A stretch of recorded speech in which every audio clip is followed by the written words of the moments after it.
السلام علیکم friends, welcome back to my channel novels by ارید شاہ۔ فرینڈز، آج ہم دا بیسٹ ناول کی سیکنڈ ایپیسوڈ سٹارٹ کرتے ہیں۔ کیا ہوا جانا، تمہیں ڈر لگ رہا ہے؟ اگر ایسا ہے تو تم ہمارے کمرے میں آ سکتی ہو، اور عائشہ میری منتیں کر کے گئی ہے کہ تمہیں اکیلے کمرے میں نہ رہنے دوں۔ تم وہاں ڈر جاؤ گی۔ دوسری کلاس کی لڑکیاں جو اس کے کمرے کے ساتھ ہی بنے کمرے میں رہتی تھی اس کے پاس آ کر کہنے لگی۔ عائشہ نے جانے سے پہلے ان کے ساتھ 1 گھنٹے کی میٹنگ کی تھی۔ اب وجہ سمجھ آئی تھی، لیکن وہ عائشہ اور عریشہ کے ساتھ جتنے سکون سے رہتی تھی اتنی ان لوگوں کے ساتھ ہرگز پرسکون نہیں تھی۔ نہیں، میں ٹھیک ہوں، تم لوگ جاؤ، میں رہ لوں گی یہاں، جانا نے کہا، جبکہ سچ تو یہ تھا کہ اسے واقعی بہت ڈر لگ رہا تھا۔ لیکن وہ دوسرے کمرے میں نہیں جانا چاہتی تھی، کیونکہ دوسرے کمرے میں ان لڑکیوں کے ساتھ جو کچھ اور لڑکیاں رہتی تھیں ان کے بارے میں مشہور تھا کہ رات کو ان سے ملنے کے لیے یہاں لڑکے آتے ہیں، اور جانا کبھی بھی خود پر ایسا گھٹیا اور بے بنیاد الزام برداشت نہیں کر سکتی تھی۔ اور پھر بابا کا غصہ یاد آنے پر تو اس کی جان پر بن آتی تھی۔ عجیب بولڈ ہے، بے خیال لڑکیاں تھیں وہ، کتنی بار تو ان لڑکیوں کی وجہ سے یہ معصوم بھی بدنام ہوتے ہوتے رہ گئی تھی جو ان کے کمرے میں رہتی تھی، لیکن ان کی مجبوری تھی کہ انہیں یہیں پر رہنا تھا، کیونکہ وہ تو پھر صرف اپنے گھر سے دور تھی۔ ان بیچاریوں کے پاس تو ماں باپ جیسی نعمت بھی نہیں تھی۔ کل ہمارے پیپرز ہیں، ہم ساری رات تیاری کرنے والے ہیں، اگر تمہیں کچھ بھی ضرورت ہو تو تم ہمیں کہہ سکتی ہو، اس کی کلاس کی دوسری لڑکی نے اس سے کہا۔ ہاں، اگر مجھے کسی چیز کی ضرورت ہوئی تو میں تم لوگوں کو بتا دوں گی، اس نے مسکرا کر کہا، اور مسکراتے ہوئے اس کی گال کا معصوم سا ڈمپل نمایاں ہوا۔ ٹھیک ہے، پھر تم آرام کرو، وہ تینوں کہتے ہوئے اس کے کمرے سے باہر نکل گئی، جبکہ جانا اب کوئی کتاب پڑھنے کے بارے میں سوچ رہی تھی۔ پھر اپنے آپ کو اکیلا سوچ کر فوراً کتاب پڑھنے کا ارادہ ترک کرتے ہوئے کمبل کو ٹھیک سے اپنے گرد لپیٹ لیا۔ سونا سب سے بیسٹ ایکشن تھا اس کے لیے، کیونکہ اس وقت اکیلے میں اسے بہت ڈر لگتا تھا۔ سب سے زیادہ جان تو اس کے اندھیرے میں جاتی تھی، یہ نہ ہو کہ لائٹ چلی جائے۔ اکثر ہاسٹل کی لائٹ چلی جاتی تھی اور پھر ساری رات واپس نہیں آتی تھی، اور آج تو اتفاق سے باہر بارش بھی ہو رہی تھی، جس کی وجہ سے ہر تھوڑی دیر کے بعد بجلی کڑک رہی تھی، جس کی وجہ سے جانا کی جان پر بن آئی تھی۔ عائشی، تم لوگ واپس آؤ، میں تم سے کبھی بات نہیں کرنے والی، پکی والی ناراض ہو جاؤں گی، وہ بیڈ پر لیٹتے ہوئے بولی، جب اس کے پاس بڑا موبائل فون بجا جس پر عائشی کا میسج آ رہا تھا۔ گڈ نائٹ، اور اسمائلی ایموجی اس نے بھیجی۔ اس کی سہیلیاں اسے کبھی بھی خود سے ناراض نہیں ہونے دیتی تھی، بس اب اسے ایک بار نیند آ جائے۔ اس نے آنکھیں بند کرتے ہوئے کبھی نہ کھولنے کی قسم کھاتے ہوئے سونے کی کوشش کی، لیکن نیند تھی جو آنے کا نام نہیں لے رہی تھی۔ کبھی اس طرف کروٹ لیتی تو کبھی دوسری طرف، لیکن شاید آج نیند بھی اس سے روٹھی بیٹھی تھی۔ پلیز آ جاؤ، یہ نہ ہو کہ لائٹ چلی جائے، پھر مجھے بہت ڈر لگے گا، ابھی وہ بول رہی تھی جب اس کی چیخ بلند، کیونکہ لائٹ جا چکی تھی اور کمرے میں بالکل اندھیرا چھا چکا تھا۔ کیا ہوا جانا، تم ٹھیک تو ہو؟ دوسرے کمرے سے لڑکی بھاگ کر اس کے کمرے کی طرف آئی تھی۔ ہاتھ میں ایک کیلنڈر اور ماچس تھی جو اس کے قریب رکھ کر جلانے لگی، جبکہ دوسرے ہاتھ میں روشنی کے لیے لائٹ موبائل پکڑ رکھا تھا۔ وہ لائٹ چلی گئی نا، اسی لیے یہ میری چیخ نکل گئی۔ آئی ایم سوری، میری وجہ سے تم لوگ ڈسٹرب ہو گئی ہو، وہ شرمندہ ہوتے ہوئے بولی۔ کوئی بات نہیں جانا، تم ہماری دوست ہو، کیا ہم تمہارے لیے اتنا نہیں کر سکتے؟ وہ اس کے قریب کینڈل جلاتے ہوئے محبت سے بولی۔ تمہارا بہت بہت شکریہ، اب تم جاؤ، جا کر پڑھائی کرو، میں ٹھیک ہوں، میں سو جاؤں گی، وہ اسے یقین دلانے لگی، جس پر وہ مسکراتے ہوئے اس کے قریب سے اٹھ کر باہر چلی گئی۔ سنو، تم اپنا دروازہ کھلا رہنے دو، ہمارے کمرے کا بھی دروازہ کھلا ہے، اگر تمہیں زیادہ ڈر لگے تو وہاں آ جانا، وہ دوسرے کمرے میں جاتے ہوئے بولی، جس پر جانا نے ہاں میں سر ہلا کر ایک بار پھر سے سونے کی کوشش کی۔ ایک تو اندھیرے میں ویسے ہی اس کی جان جا رہی تھی، دوسری بارش کی وجہ سے بادل چمکنے گرجنے سی آوازیں پیدا کر رہے تھے۔ وہ ہر ممکن طریقے سے سونے کی کوشش کر رہی تھی، خود کو پوری طرح سے بلینکٹ میں چھپائے وہ کوئی معصوم چھوٹی سی بچی لگ رہی تھی۔ عائشی تو اسے ویسے بھی معصوم گڑیا ہی کہتی تھی، لیکن پھر بھی وہ اپنی معصوم گڑیا کو اکیلے کمرے میں چھوڑ کر چلی گئی۔ اس نے منہ بسور کر کہا، تم دونوں بہت بری ہو، میں تم سے بات نہیں کروں گی۔ وہ ایک بار پھر سے اپنے خیالوں میں ان دونوں سے مخاطب تھی۔ کاش اس کے بھی ماں باپ اسے اپنے پاس بلا لیتے، کاش وہ بھی اپنی فیملی کے ساتھ رہتی، کاش وہ بھی ان سے ملنے جایا کرتی۔ کیا کوئی والدین، کوئی بھائی، کوئی بہن کو اپنی بیٹی کو خود سے دور رکھ سکتے ہیں؟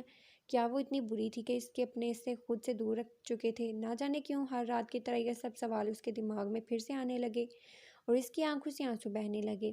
کیوں وہ اپنے گھر نہیں جا سکتی تھی؟ کیوں اپنے ماں باپ سے نہیں مل سکتی تھی؟ کیوں ان کے ساتھ نہیں رہ سکتی تھی؟ کیوں وہ یہاں اتنے انجان ملک میں ہے؟ پچھلے 14 سالوں سے وہ نہ جانے کون کون سے ملک میں جا چکی تھی۔ کبھی ایک جگہ جاتی تو کبھی دوسری جگہ، پر تھوڑے عرصے کے بعد اسے وہاں سے بھی کسی دوسرے ملک میں شفٹ کر دیا جاتا۔ ترکی اس کا 11واں ملک تھا۔ اس کی تعلیم بری طرح سے متاثر ہوئی تھی، لیکن یہ کیوں تھا وہ نہیں جانتی تھی، کہ اگر پتہ تھا تو بس اتنا کہ وہ کبھی اپنے ملک میں نہیں جا سکتی، کبھی اپنے اپنوں کے پاس نہیں جا سکتی۔ وہ انہی سوچوں میں گم بیڈ پر لیٹ نہ جانے کہاں تک جا چکی تھی، اور پھر آہستہ آہستہ اس کی آنکھیں بند ہونے لگی۔ شکر ہے کہ اس بار نیند اس پر مہربان ہو چکی تھی، ورنہ شاید آج کی یہ رات تو ڈرتے ڈرتے ہی گزر جاتی اور اسے ساری رات نیند نہ آتی۔ دوسرے کمرے کی لڑکیاں ہر تھوڑی دیر کے بعد اس کے کمرے میں آ کر اسے دیکھ کر جاتی، جو گہری نیند میں سو رہی تھی، کیونکہ دوسری طرف انہیں ہر تھوڑی دیر کے بعد ارشفہ اور عائشہ کے میسج ریسیو ہو رہے تھے کہ وہ اس کا خیال رکھیں۔ وہ دونوں اپنے اس پیاری سی سہیلی کو لے کر ہمیشہ فکر مند رہتی تھی۔ وہ نہیں جانا چاہتی تھی، لیکن مجبوری تھی کہ ان دونوں کو اس سے دور جانا پڑا۔ عریشہ تو ہر ہفتے اپنے تایا سے ملنے کے لیے گھر واپس ضرور جاتی تھی، لیکن عائشہ کا اس بار جانا 1 ماہ کے بعد ہوا تھا۔ وہ بہت کم ہی اپنے گھر جاتی تھی، کیونکہ اس کے بابا اسے بچپن میں ہی چھوڑ جا چکے تھے۔ وہ اپنی ماں کے ساتھ رہتی تھی، لیکن اب اس کی ماں نے دوسری شادی کر لی تھی اور اس کا سوتیلا باپ اسے زیادہ پسند نہیں کرتا تھا۔ یہی وجہ تھی کہ وہ بہت کم اپنے گھر جایا کرتی تھی، صرف اپنی ماں سے مل کر جلد واپس آ جاتی۔ وہ تینوں ہی کہیں نہ کہیں اپنے کام اپنوں کے ساتھ اپنوں کے ستم کا شکار تھی، اور شاید یہی وجہ تھی کہ ان تینوں میں دوستی بھی کمال کی تھی۔ عریشہ پیدائشی گویائی سے محروم تھی، وہ کبھی بول نہیں پائی تھی، لیکن جانا اور عائشہ اس کی آواز تھی، وہ اسے کبھی بھی اس محتاجی کو محسوس نہ کرنے دیتی، اور یہی وجہ تھی کہ عائشہ ہر وقت ان دونوں کے ساتھ رہتی، کیونکہ وہ واحد سہیلیاں تھیں جو اس کی بے بسی کا مذاق نہیں اڑاتی تھی۔ جنوری کی سرد رات میں وہ معصوم سی شہزادی اپنے بیڈ پر اپنے خوابوں کی دنیا میں مدہوش سارا جہان بلائے ہوئے تھی، جب کوئی کھڑکی کود کر آہستہ آہستہ چلتے اس کے بالکل پاس آیا۔ اس کے بائیں ہاتھ میں ایک ٹیٹو تھا جسے آسانی سے پہچانا جا سکتا تھا۔ ماہی، شاید کسی بہت عزیز ہستی کا نام تھا۔ وہ آہستہ آہستہ قدم اٹھاتا اس شہزادی کے بالکل پاس آ کر زمین پر بیٹھا، ساری دنیا سے بے خبر کینڈل کی روشنی میں دمکتے چہرے کے ساتھ پرسکون نیند لے رہی تھی۔ وہ محبت پاش نظروں سے اس کی طرف دیکھتا آہستہ آہستہ اس کے بال سہلانے لگا، لیکن اس کا انداز اتنا نرم تھا کہ وہ نیند میں اسے محسوس نہیں کر پا رہی تھی، یا اگر محسوس کر بھی رہی تھی تو بھی اسے اپنا کوئی عزیز جان کر اس کے لیے یہ لمس انجان نہیں تھا۔ میری جانا، میری ماہی، آئی لو یو میری جان، میری پرنسس، میں بہت جلد تمہیں لے جاؤں گا ان سب سے دور، میری دنیا میں جہاں کوئی نہیں ہوگا۔ اور اس کی جانا، اس کی شہزادی، میری دنیا میں چلو گی نا شہزادی؟ تمہارا بیسٹ تمہیں لینے آئے گا، تمہیں اس دنیا سے چھپا لے جائے گا، اور جنہیں لگتا ہے کہ وہ تمہیں مجھ سے چھپا پائیں گے ان کو بھی پتہ نہیں چلنے دوں گا۔ وہ بیوقوف لوگ تو جانتے ہی نہیں ہیں کہ جس سے وہ تم کو چھپا رہے ہیں وہ تمہارے اتنے قریب ہے، اتنے قریب کہ تمہاری آتی جاتی سانسوں کی خوشبو کو محسوس کر سکتا ہے۔ وہ اس کے بالکل قریب اس کے چہرے کو دیکھتے ہوئے نرمی سے بولا، ماہی، میں جانتا ہوں تمہیں پیار کی ضرورت ہے، ان لوگوں نے میری ماہی کو اکیلا کر دیا، میری جان کو مجھ سے دور کرنے کے لیے اتنی اذیت دی، لیکن اب میں تمہیں ڈھونڈ چکا ہوں، میں تمہیں لے جاؤں گا میری جان، لیکن میں تمہیں تمہاری مرضی کے بغیر نہیں لے کر جا سکتا۔ تمہیں ان سب کو بتانا ہوگا کہ تم میری ہو، تم میرے ساتھ رہنا چاہتی ہو، پھر ہمیں کوئی الگ نہیں کر پائے گا۔ الگ تو ہمیں اب بھی کوئی نہیں کر سکتا، لیکن میں تمہیں تمہاری مرضی سے اپنے ساتھ لے کر جانا چاہتا ہوں۔ تمہیں میرے لیے، میری محبت کے لیے ان لوگوں کو چھوڑنا ہوگا، ان لوگوں سے بغاوت کرنی ہوگی۔ ان لوگوں کو کیا لگا تھا یہ لوگ تمہیں مجھ سے الگ کر دیں گے؟ تمہارا نام بدل کر، تمہارا ملک بدل کر، تمہاری آئیڈینٹی بدل کر یہ لوگ تمہیں مجھ سے دور کر دیں گے؟ میں ایسا کچھ نہیں ہونے دوں گا، تم میری ہو اور میری رہو گی۔ جان تمہارے لیے سب کچھ چھوڑ سکتا ہے، سب کو ختم کر سکتا ہے، وہ اس کے کان کے قریب سرگوشی کرتے ہوئے بولا، جب اچانک جانا نے اپنا ہاتھ اٹھا کر سائڈ پر رکھا، اس سے پہلے وہ اس کے ہاتھ کو اپنے ہاتھوں میں تھام چکا تھا۔ وہ گہری نیند میں اپنا ہاتھ کینڈل پر رکھنے والی تھی۔ اس نے غصے سے ایک نظر کی جلتی موم بتی کو دیکھا جو اپنے آپ آتش نما وجود کے ساتھ اپنا کام سر انجام دے رہی تھی، لیکن نہ جانے کیوں اسے غصہ آیا۔ تم میری جان کو نقصان پہنچانے والی تھی، تم میری جان کو تکلیف دینے والی تھی، میری جان کو تم نے ایسا کیوں کیا؟ وہ انتہائی غصے سے کینڈل سے پوچھ رہا تھا، جب اگلے ہی لمحے وہ اسے اپنی مٹھی میں دبوچتے ہوئے زمین پر پھینکتا، اپنے پیروں سے کچلتے ہوئے لگا جیسے وہ کوئی زندہ شخص ہو، اسے جانا کو تکلیف پہنچانے کے جرم میں سزائے موت دی گئی ہو۔ جو چیز میری ماں ہی کو تکلیف پہنچائے گی میں اسے دنیا سے مٹا دوں گا۔ وہ انتہائی غصے سے کینڈل کو مزید کچلتا ایک نظر جانا کی طرف دیکھنے لگا، جبکہ اندھیرے میں سوائے سیاہی کے اور کچھ نہیں تھا، لیکن شاید وہ اپنی جان کو اندھیرے میں بھی دیکھنے کا فن جانتا تھا۔ وہ مسکرایا، ماہی میں کل پھر آؤں گا تم سے ملنے کے لیے، ویسے بھی جیسے روز آتا ہوں، تمہیں دیکھے بنا مجھے چین نہیں آتا۔ وہ اس کے ماتھے پر بوسہ دیتا، خاموشی سے جس راہ آیا تھا اسی راہ واپس چلا گیا، جبکہ روز کی طرح آج بھی جانا اپنے خیالوں کی دنیا میں مدہوش کسی اور ہی شہزادے کے انتظار کر رہی تھی، لیکن وہ کہاں جانتی تھی کہ اس شہزادی کے انتظار میں ایک بیسٹ بھی ہے۔ اس کی آنکھ کھلی تو وارڈن صفائی کر رہی تھی۔ اس نے مسکرا کر انہیں سلام کیا، جس کا جواب دے کر وہ باہر جانے لگی، لیکن ایک سیکنڈ کے لیے مڑی۔ جانا، تمہاری کلاس کی دوسری 2 لڑکیاں کہاں ہیں جو یہاں تمہارے ساتھ ہوتی ہیں؟ وہ کیا اپنے گھر گئی ہیں؟ تم اس بار بھی نہیں گئی؟ کیا تمہیں اپنے گھر والوں کی یاد نہیں آتی؟ وہ ترکش میں اس سے پوچھنے لگی۔ نہیں، ایسی بات نہیں ہے، دراصل بابا گھر پہ تو ہوتے نہیں ہیں، وہ کبھی ایک کنٹری تو کبھی دوسری کنٹری چلے جاتے ہیں، اور آپ کو تو پتہ ہے میرے بابا کے علاوہ میرا اور کوئی نہیں ہے۔ بابا نے مجھے وعدہ کیا ہے کہ اس بار وہ آئیں گے تو مجھے اپنے ساتھ لے کر جائیں گے۔ وہ چاہ کر بھی کسی کو نہیں بتا سکتی تھی کہ اس کی ایک سوتیلی ماں کے ساتھ 3 بھائی بھی ہیں۔ تم بھی کہیں گھوم پھر آؤ، بہت وقت ہو گیا ہے تم کہیں گئی نہیں ہو۔ تمہارے بابا تم سے ملنے آئے ہیں، اب تمہارے ایگزامز ہونے والے ہیں، اس سے پہلے تم بھی کہیں انجوائمنٹ کر آؤ، فریش ہو جاؤ گی۔ انہوں نے مشورہ دیا۔ جی انشاءاللہ، میں بہت جلد جانے والی ہوں۔ اس نے مسکرا کر انہیں مطمئن کیا اور اٹھ کر فریش ہونے لگی، لیکن پہلے موبائل دیکھا جہاں میسیجز کا کوئی شمار نہ تھا۔ اس نے مسکرا کر دونوں کو گڈ مارننگ وش کیا اور فریش ہونے چلی گئی۔ آریان نے گھر آتے ہی سب سے پہلے وہ پارسل دیکھا تھا جس میں کچھ لاشوں کی تصویریں تھیں، جن کی حالت اتنی بگڑی ہوئی تھی جتنی کہ آج کی لاش کو دیکھ کر آیا تھا۔ تصویروں کے علاوہ اس میں ایک چپ تھی اور اس کے علاوہ ایک کاغذ جس پر 122 لوگوں کے نام لکھے تھے، لیکن صرف نام لکھے تھے، نام کے علاوہ اور کچھ بھی نہیں۔ ان میں سے کچھ لوگوں کو وہ جان چکا تھا، شاید یہی وہ لوگ مارے گئے تھے۔ ان میں سے کئی لوگوں کی لاشیں تصویریں سمیت انہیں مل چکی تھیں، لیکن وہ صرف ناموں کے سہارے ان تک نہیں پہنچ سکتا تھا۔ ان میں سے 33 ناموں پر ٹک لگی تھی، مطلب کہ وہ اپنے عبرتناک انجام تک پہنچ گئے ہیں۔ آخری نام عائلہ جابر کا تھا، جس کی لاش انہیں کل رات ملی تھی، اور اسی لسٹ میں جن ناموں پر ٹک لگی تھی ان کی لاشیں موصول ہو چکی تھیں۔ یعنی کہ بیسٹ کا اگلا شکار اسی لسٹ میں موجود اگلا نام صنم بصیل تھا۔ اب یہ صنم بصیل کون تھی اور اس سے کہاں ملنی تھی، اس کا اس کیس سے کیا تعلق تھا؟ یہ بات تو کلیئر تھی کہ کہیں نہ کہیں یہ لڑکی بھی گناہوں کی دنیا میں شامل تھی اور اگلی موت بیسٹ کے ہاتھوں کسی کی ہونے والی تھی، لیکن وہ اسے کیسے بچائے گا یہ اس کی سمجھ سے باہر تھا۔ آج تک اس نے یہ نام نہیں سنا تھا۔ وہ اس لڑکی تک کیسے پہنچے گا، کیسے بتائے گا کہ اس کی جان خطرے میں ہے؟ لیکن وہ کوئی اچھی لڑکی نہیں تھی، کیونکہ بیسٹ کو جتنا وہ جان چکا تھا یہ اس کی سمجھ میں آ چکا تھا کہ وہ صرف ان لوگوں کو مارتا ہے جو غلط کام کرتے ہیں۔ ضرور عائلہ جابر سے اس لڑکی کا کوئی نہ کوئی کنیکشن ضرور ہوگا۔ سب سے پہلے تو اس کا بائیو ڈاٹا نکالنا پڑے گا، ہو سکتا ہے بیسٹ سے پہلے میں اس لڑکی تک پہنچ کر اس کی جان بچا سکوں۔ آریان یہ بات تو سمجھ چکا تھا کہ بیسٹ جو بھی کر رہا ہے وہ غلط نہیں ہے، لیکن اس کا طریقہ بہت غلط تھا۔ یہ قانون کا کام تھا اور بیسٹ قانون کو اپنے ہاتھ میں لے رہا تھا۔ اس سے پہلے بھی بہت سارے آفیسر یہ کام چھوڑ چکے تھے، بیسٹ کو ایک سائیکو کا نام دے کر، اور پھر آفیسرز کا یہ بھی کہنا تھا کہ بیسٹ کچھ غلط نہیں، وہ ہمارا کام کر رہا ہے۔ لیکن آریان کو اپنا کام کسی اور کو کروانا ہرگز پسند نہیں تھا۔ آریان کو اس نام بیسٹ سے الگ ہی چڑ ہوتی جا رہی تھی۔ ایک شخص جو 33 قتل یہاں ترکی میں کر چکا ہے، اس سے پہلے بھی یہ نام کہیں نہ کہیں کیسز میں شامل ہی رہا تھا۔ بیسٹ یہ سب کچھ اپنے لیے کر رہا تھا یا سب کچھ کوئی کروا رہا تھا، لیکن وہ ایک کلر تھا، ایک گنہگار تھا، اور آریان کا کام گنہگاروں کو ان کے انجام تک پہنچانا تھا۔ آریان کو فرق نہیں پڑتا تھا کہ بیسٹ کتنا اچھا ہے اور کتنے اچھائی کے لیے کام کر رہا ہے۔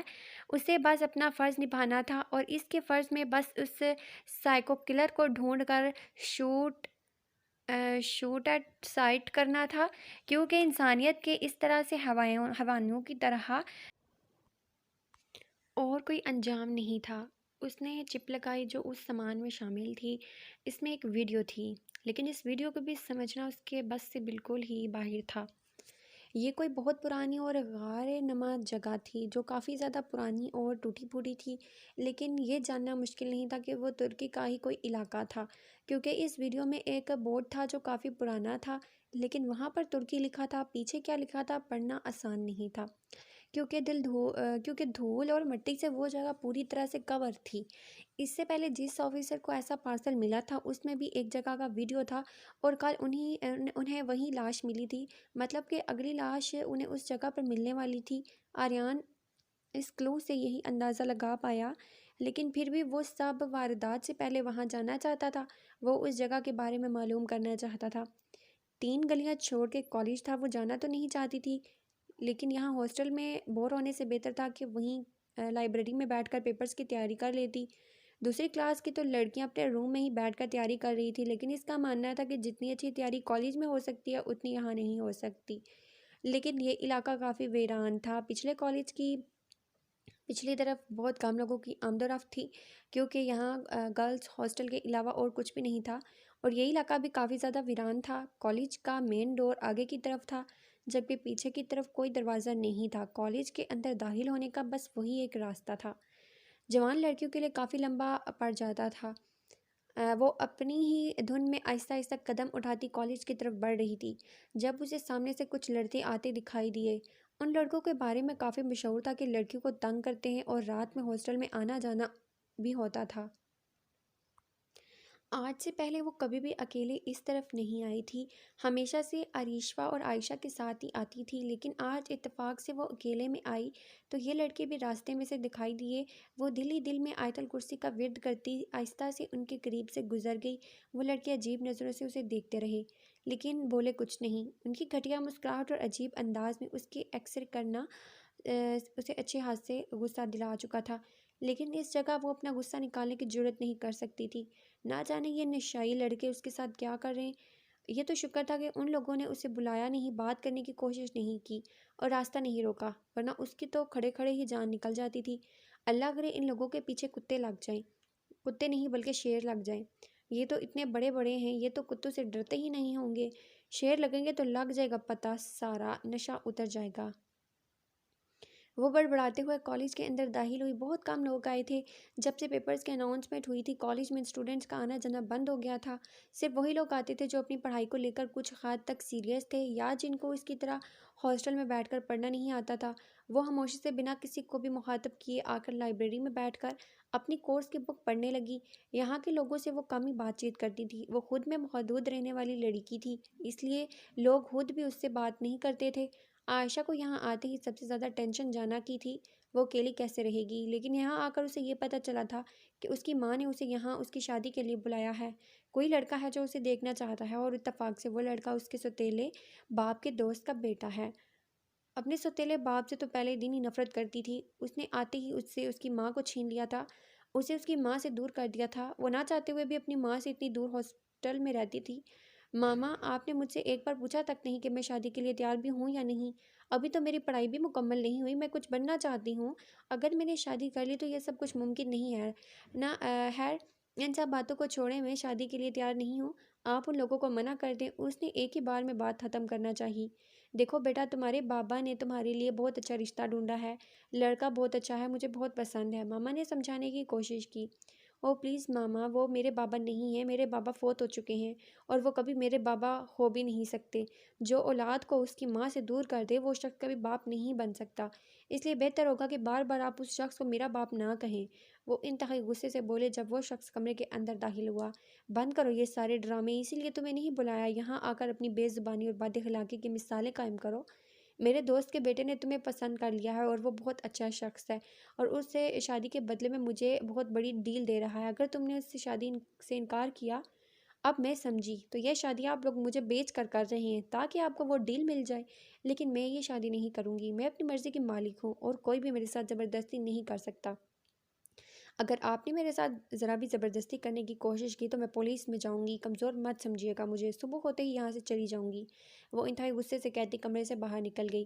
جب سامنے ہی کھڑا لڑکا کافی دلچسپ نظروں سے اسے دیکھ رہا تھا، اس نے نفرت سے اسے دیکھا اور آگے بڑھ گئی۔ یقیناً یہ وہی لڑکا تھا جس کے ساتھ اس کا باپ اسے بیچنے کے لیے ڈیل طے کر چکا تھا۔ انکل آپ اتنا غصہ کیوں کر رہے ہیں؟ بس آپ میری شادی اس سے کروا دیں، میں خود اسے کنٹرول کر لوں گا۔ وہ مسکراتے ہوئے ان کے پاس آ کر کھڑا ہوا۔ انہوں نے شرمندگی سے اس کے کندھے پہ ہاتھ رکھا۔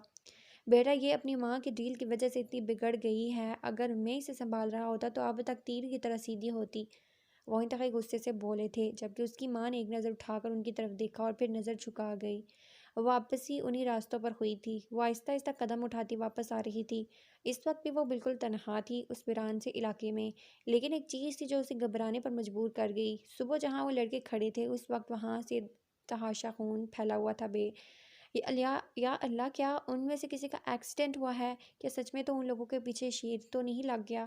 کہ سچ میں میری بدعا قبول نہیں ہو گئی؟ اللہ جی پلیز میرا اعمال نامہ خراب مت ہونے دیجیے گا۔ میں نے تو بس مذاق میں کہہ دیا تھا کہ ان کے پیچھے شیر لگا دیں۔ آپ نے کہیں سچ میں تو نہیں ان کے پیچھے شیر لگا دیے؟ یا اللہ جی پلیز ان لوگوں کو اپنے حفظ و امان میں رکھنا۔ وہ پریشانی سے خون کو دیکھتے ہوئے آگے بڑھی، کیونکہ اتنا خون دیکھنا اس کے بس سے باہر تھا۔ جانا کالج سے سیدھا ہاسٹل واپس آئی تھی، ویسے بھی وہ آگے پیچھے کہاں جاتی تھی؟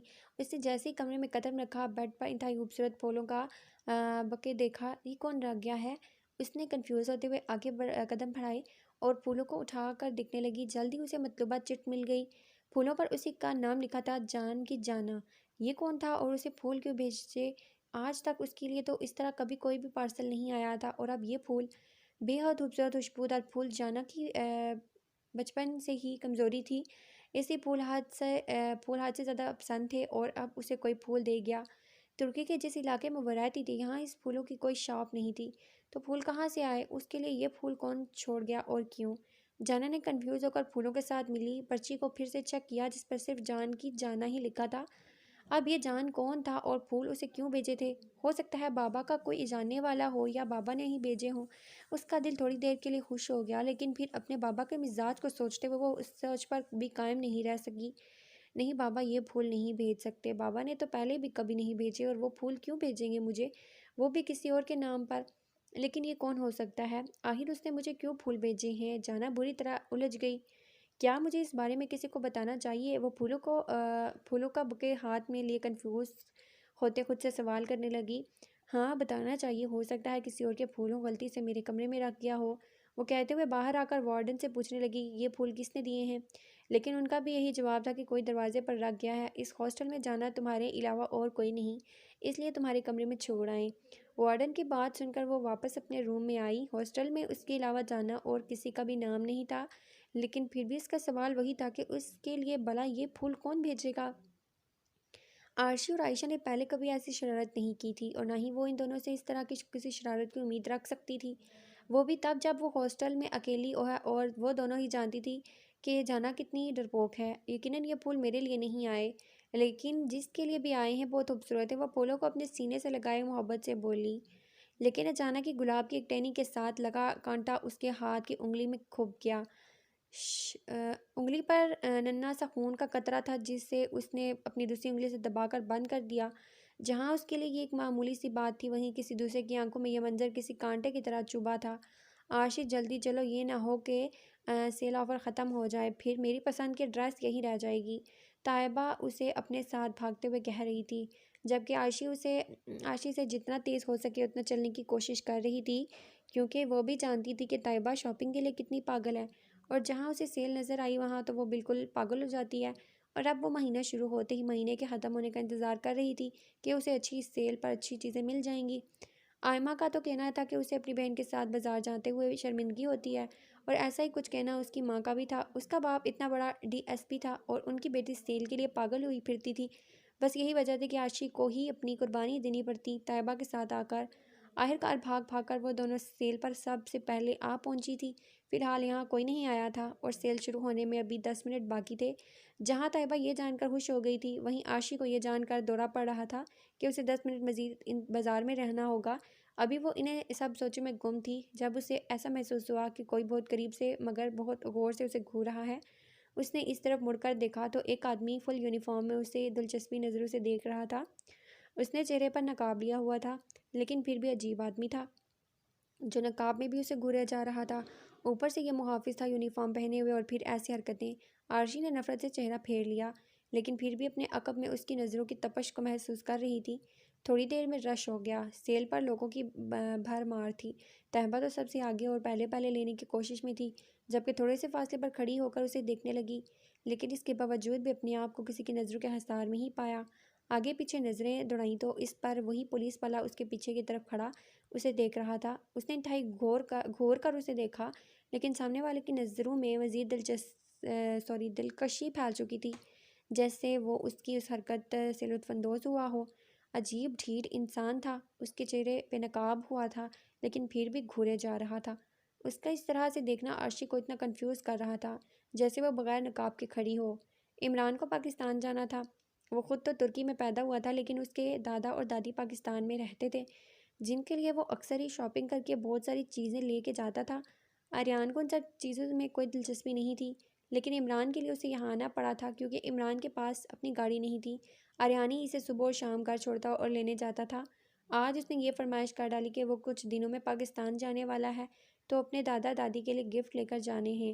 بس اس لیے آریان کو بھی اس کے ساتھ شاپنگ پر آنا پڑا، لیکن یہاں اسے جبین کو دیکھ کر ایک پل کے لیے اس کی نظریں رک گئی۔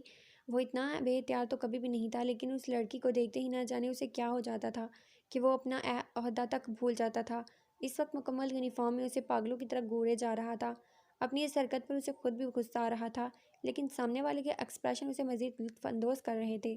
وہ کبھی اسے سخت نظروں سے گھورتی تو کبھی آنکھوں میں غصہ لیے وہ، اور پھر جب کسی چیز پر زور نہیں چلتا تو اسے نظر انداز کرتے ہوئے آگے پیچھے دیکھنے لگتی۔ وہ اس کی آنکھوں سے یہ اندازہ لگا چکا تھا کہ اس کے گھورنے کی وجہ سے وہ کس حد تک کنفیوز ہے، لیکن پھر بھی نہ جانے کیوں اس کی آنکھوں کی یہ ہیر پھیر اسے پاگل کر رہی تھی، جیسے وہ اس کی خوبصورت آنکھیں نہیں بلکہ پورا چہرہ دیکھ رہا ہو۔ پھر آخر ہمت جواب دے گئی۔ وہ اس سے بات کرنا چاہتا تھا، اس سے اس کا ایڈریس معلوم کر کے رشتہ بھیجنا چاہتا تھا، اسے اپنی زندگی میں شامل کر لینا چاہتا تھا، جیسے اب صبر کا پیمانہ لبریز ہو گیا ہو، جیسے اسے دوسری بار نہیں بلکہ نہ جانے کتنی بار دیکھ چکا ہو، جیسے وہ اس کی زندگی کا حصہ ہو، جیسے آریان اپنی زندگی میں جس کمی کو پورا کرنا چاہتا وہ کمی یہی لڑکی ہو۔ بس یہ لڑکی اسے چاہیے تھی کسی بھی قیمت پر۔ اس کی آنکھوں کا دیوانہ ہو گیا تھا وہ، اس کی شرم و حیا، اس کا خود سمیٹ کے رہنا، اپنے آپ کو چھپا کر رکھنا اسے پاگل کر رہا تھا۔ بس آپ بور نہیں، وہ اس کے قریب بالکل قریب آ کر رکا۔ تمہارا نام کیا ہے؟ وہ بنا کسی ڈر کے اس سے پوچھنے لگا، جبکہ وہ کنفیوز سی دوسری طرف کسی کو ڈھونڈنے لگی، شاید جس کے ساتھ آئی ہو وہ اندر لڑکیوں کی بھر مار تھی۔ آریان سمجھ چکا تھا کہ وہ اس جگہ جس کے ساتھ آئی ہے اسے ڈھونڈ رہی ہے۔ اسے بعد میں دیکھ لینا، نام بتاؤ اپنا۔ وہ اسے اس طرح سے ڈرتے دیکھ کر بے حد نارمل انداز میں سمجھانے لگا، لیکن شاید مجرموں کے ساتھ باتیں کرنے کا اس کا انداز ہی ایسا اکھڑا اور سرد مزاج تھا کہ سامنے کھڑی لڑکی اس سے ڈر گئی تھی۔ وہ کبھی سامنے کھڑے اس آدمی کو دیکھتی تو کبھی شاپ کے اندر اپنی بہن کو جو نہ جانے بھرمار میں کہاں کھو گئی تھی۔ دیکھو پلیز تم اس طرح سے ڈرو نہیں، میں بس تم سے تمہارا نام پوچھ رہا ہوں، وہ اس کے پیچھے ہٹنے اور ڈرنے پر سمجھانے والے انداز میں بولا، لیکن شاید سامنے کھڑی لڑکی کچھ بھی سمجھنا نہیں چاہتی تھی، اسی لیے اسے دھکا دیتے ہوئے شاپ کے اندر گھس گئی۔ اس کے اس طرح سے اچانک دھکا مارنے پر آریان خود ہی پیچھے ہو چکا تھا۔ شاید اس کے اچانک اس حرکت کی وجہ سے ڈر گئی تھی۔ یار مجھے اس طرح سے اس سے نام نہیں پوچھنا چاہیے تھا، میں بھی پاگل ہو گیا ہوں، وہ بلا انجان انسان کو اپنا نام کیوں بتائے گی؟ وہ اپنی عقل پر ماتم کرتے ہوئے پیچھے ہٹا، جہاں عمران اپنے دادا دادی کی شاپنگ کر کے اب اسے باہر آنے کا اشارہ کر رہا تھا۔ آریان اس طرف جانے کے بجائے اس کی جگہ آیا تھا جہاں تھوڑی دیر پہلے وہ لڑکی کھڑی تھی۔ شاید وہ اپنے لیے ان سب میں سے کوئی حجاب پسند کر رہی تھی۔ اس نے